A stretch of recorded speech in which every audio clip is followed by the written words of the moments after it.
Sappiamo tutti perfettamente quanto sia importante fare la raccolta differenziata.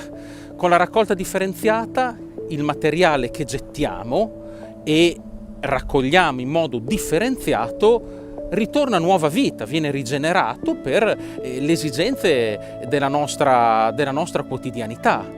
Però anche il rifiuto indifferenziato può contribuire utilmente all'economia circolare, a quell'economia che non butta via nulla. E perché? Perché dal rifiuto indifferenziato si può produrre energia elettrica che illumina le nostre città, che accende le nostre case, che fa funzionare i nostri elettrodomestici. E in questo luogo il termovalorizzatore di Trieste, detto il termovalorizzatore di Errera per la via che lo ospita, affacciato, vedete, su questo mare Adriatico splendido, avviene esattamente questo.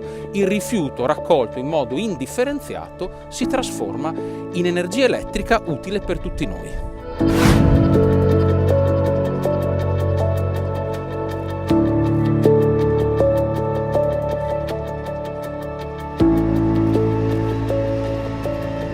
Il viaggio dei rifiuti nel nostro impianto comincia qui. Qui siamo all'ingresso, vedete dove arrivano i camion che raccolgono la raccolta indifferenziata e la portano al termovalorizzatore.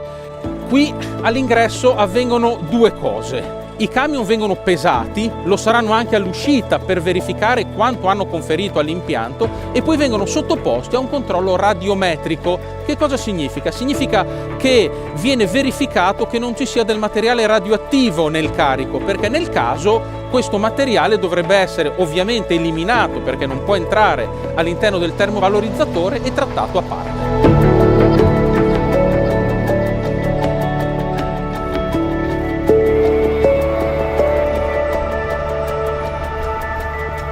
Qui siamo nell'avanfossa, che è il luogo in cui i camion con la raccolta indifferenziata arrivano e scaricano nella fossa i rifiuti che poi compiono il percorso all'interno del termovalorizzatore.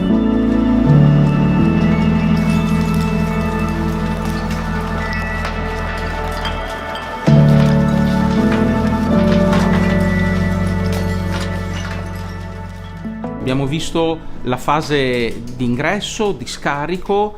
Qui sotto alle mie spalle si trova la fossa in cui vengono accumulati i rifiuti indifferenziati che vengono raccolti in città. I colleghi alle mie spalle, chiamati gruisti, muovono questi rifiuti per poi caricare le bocche che alimentano i forni in cui i rifiuti vengono bruciati.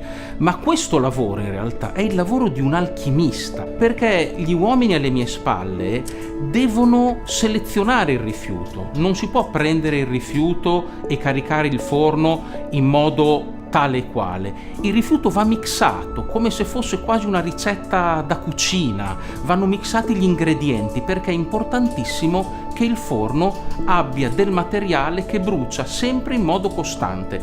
Quindi è fondamentale questa parola, potere calorifico. Il potere calorifico è la capacità che ha un materiale di bruciare. Queste persone con gli anni hanno affinato una capacità incredibile di vedere il rifiuto, e non è facile, capire che potere calorifico può avere, quindi se brucia meglio o peggio, e mixare il carico per i forni di modo che il forno abbia sempre rifiuti che bruciano alla stessa temperatura.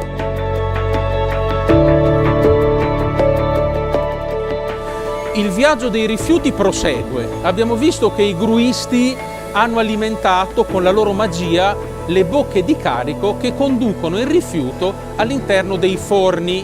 E qui siamo proprio davanti a uno dei 3 forni dell'impianto. Alle mie spalle abbiamo la camera di combustione, dove i rifiuti vengono inceneriti. È il forno, uno dei 3 forni di questo impianto. I rifiuti entrano, passano attraverso un sistema di griglie mobili che li fa avanzare e progressivamente i rifiuti vengono inceneriti. E qui davvero possiamo vedere delle immagini spettacolari.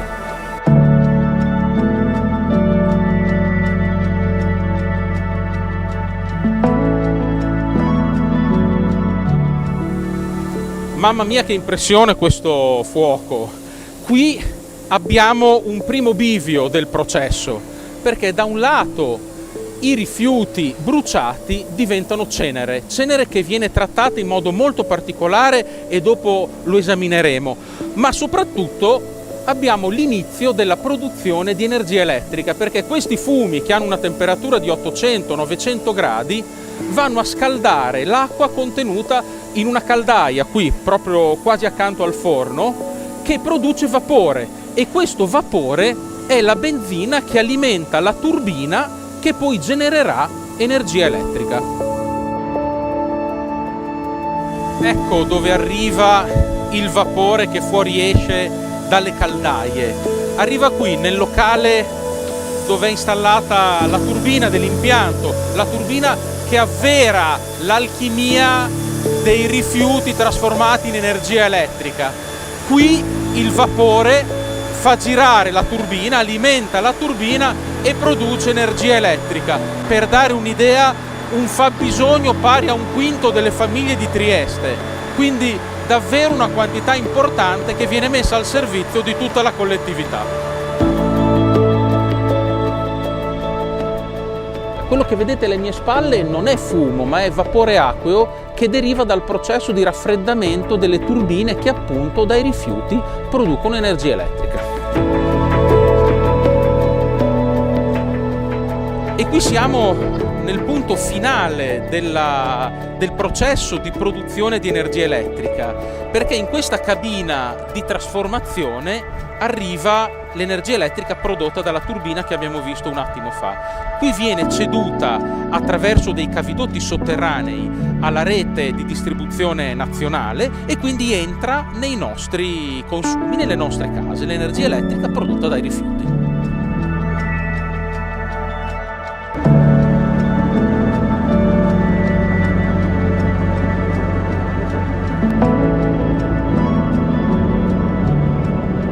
Abbiamo visto come il rifiuto all'interno dei forni venga incenerito, tra l'altro con fiamme veramente spettacolari. Poi, una volta terminata la combustione dentro ai forni, il rifiuto diventa ovviamente cenere. Ma non è la fine del viaggio che stiamo compiendo, perché anche la cenere ha una nuova vita. Qui siamo nel locale in cui viene raccolta la cenere che esce dai forni. Questa cenere finisce in impianti specializzati e poi viene utilizzata per manufatti, ad esempio tipo in New Jersey, quelle barriere stradali che spesso vediamo quando ci sono dei lavori in corso sulle nostre autostrade.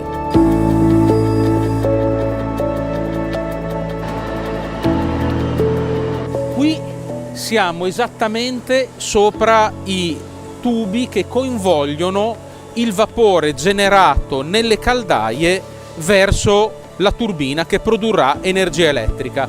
Ma questo è un altro punto di snodo del processo, perché proprio qui accanto dalle caldaie escono condotte che portano i fumi al trattamento.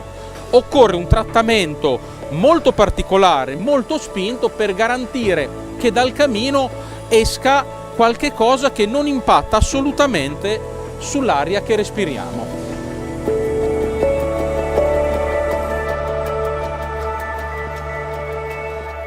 Qui siamo sulla condotta che convoglia i fumi che escono dalla caldaia sopra la mia testa alle fasi di trattamento fumi per abbattere le sostanze inquinanti. Abbiamo qui in questo corpo cilindrico molto grande una prima fase. Questa è la torre di reazione. Nella torre di reazione, nei fumi, viene insufflato bicarbonato di sodio e carboni attivi e questi servono per eliminare le sostanze acide che la combustione nei forni non ha eliminato. E poi, in rapida successione, abbiamo i filtri a maniche. Questi sono filtri in Gore-Tex, quindi qualche cosa di molto simili alle giacche a vento che ci mettiamo d'inverno per pensare a qualcosa di vicino a noi. Sono filtri in cui il fumo viene fatto passare e lascia in questi filtri le particelle più piccole.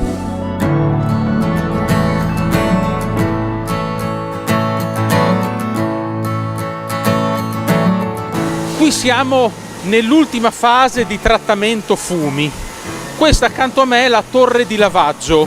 Qui i fumi che sono già passati attraverso la torre di reazione, i filtri a maniche, vengono sottoposti a una vera e propria doccia, una doccia però molto particolare, fatta con soda caustica. Questa soda caustica serve a due cose: a eliminare eventuali tracce di polveri sottili che ancora potrebbero residuare dopo i trattamenti, e anche eventualmente sostanze acide che sempre ai trattamenti precedenti potrebbero essere sfuggite, in modo da avere un livello ulteriore di sicurezza per l'ambiente.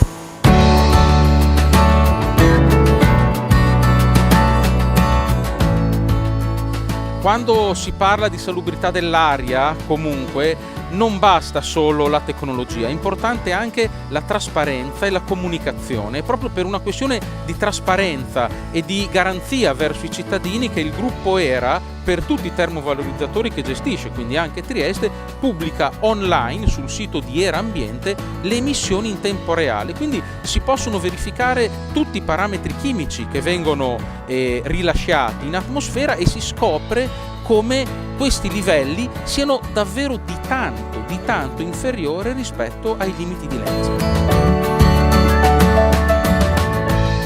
Qui nella sala di controllo avviene tutto il monitoraggio del processo, dei tanti processi che abbiamo visto fino adesso. Qui H24, quindi a ogni ora del giorno e della notte, dei professionisti monitorano tutti i valori dell'impianto, dalla temperatura del forno alla pressione delle caldaie, e quindi c'è un'attenzione, un livello di sicurezza totale. Siamo arrivati alla fine del nostro viaggio, un lungo viaggio che ci ha mostrato come da un qualche cosa che consideriamo improduttivo, come i rifiuti indifferenziati, si possa invece trarre una grande risorsa per le nostre comunità, che è l'energia elettrica. E tutto questo con un controllo totale delle emissioni, perché sì, è vero, è importante produrre energia elettrica, ma è altrettanto importante l'aria che respiriamo.